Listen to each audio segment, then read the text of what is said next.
ఇలాంటప్పుడే నాకు ప్రశాంతంగా ఎక్కడికైనా వెళ్ళాలని ఉంది. మీ మామయ్య వస్తున్నాడు కదే, ఇప్పుడెక్కడికి వెళ్తాం? ప్లీజ్ చిన్ను, ఇప్పుడే వెళ్దాం. నీతో రొమాంటిక్గా శ్మశానంలో టైం స్పెండ్ చేయాలని ఉంది. ఇలాంటి హారిబుల్ థాట్స్ ఎలా వస్తాయి నీకు? అలాంటి ప్లేస్ ఇంకెక్కడా ఉండదు. మంచి సమాధి ఒకటి చూసుకొని ఇద్దరం మాట్లాడుకుందాం.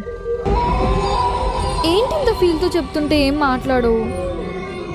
రేవత్ అక్కలాగా ఎక్స్ప్రెషన్ ఏంటి? ఏమైంది చిన్ను?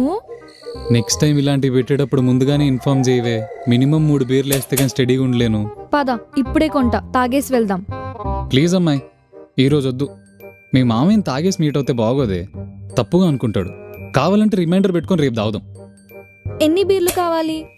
మళ్ళీ అన్నీ అయిపోయాక ఇంకా కావాలంటే అప్పటికప్పుడు నేను తీసుకురాలేను. అయినా ఇప్పుడు నువ్వే కొంటావు, నువ్వు కూడా తాగొచ్చు కదా. పెళ్ళయ్యాక ఫస్ట్ నైట్ రోజే తాగుతా. అదే నా 36th